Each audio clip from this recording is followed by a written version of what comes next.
waxyaabaha aan rabno inaan ku xasuusto xukuumadayda oo legacy u noqon doona waxaa ka mid ah road mapku sida la socotaan wuxuu ka koobnaa 4 qodob. qodobka koowaad wuxuu ahaa in dalka la xoreeyo, shabaab laga saaro, la xasiliyo, maamul loo sameeyo. qodobka labaadna wuxuu ahaa in dowladnimo wanaag la muujiyo, lala dagaalamo musuqmaasuqa, lala dagaalamo in hay-adaha dawliga ah oo maadaama haykalkii dowladnimo uu dhumay in yani kaabayaashii dhaqaalaha iyo hay-adihii dowladda dib loo soo nooleeyo.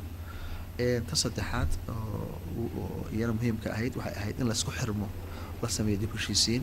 waxaan sheegnay marka gobolladii dalka iyo xukuumaddii dhexena ay isgaaraan si markaasi Soomaalidu ay u noqoto yani dad hal ujeeda leh, diyaarna u ah inay ka baxaan dhibaatadii haysatay 20 sano lasoo dhaafay, una gudbaan marxalad kale oo ah jawi nabadgelyo iyo Soomaalinimo iyo wadajir in laga shaqeeyo taa laftigeeda.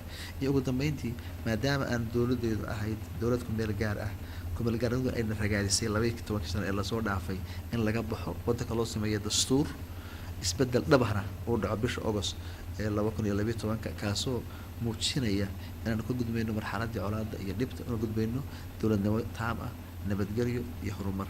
tiina meel fiican ayay maraysaa. saakada la joogo waxaan u soconnaa inaanu furno xafladii lagu ansixinayay dastuurka oo ergeygu isugu imaanayeen. marka haddii marka taasi ay timaado oo ergadu ay ansixiso dastuur xor ah, waxaa ugu dambeeyay 1969 kabacdina dowladdii kacaanka ee waati ay samaysay dastuurka 1999 kii 90 ma hirgelin. marka waxaan oranaynaa muddo ka badan 30 sano oo dastuurka u horeeyay ee Soomaaliya ay yeelato. marka haddaan dastuur samayno marka baarlamaanka la soo doorto, xukuumadda la soo dhiso, waxaan ku guuleysanay marka qorshihii road mapka oo ay ahayd in aanu waddanka xoreyno, xasilino, dowladnimo wanaag dhab ah ay ka muuqato, la isku xirmo, kabacdina loo gudbo jawi kale oo ka duwan midkaan ku jira 20 sano lasoo dhaafay.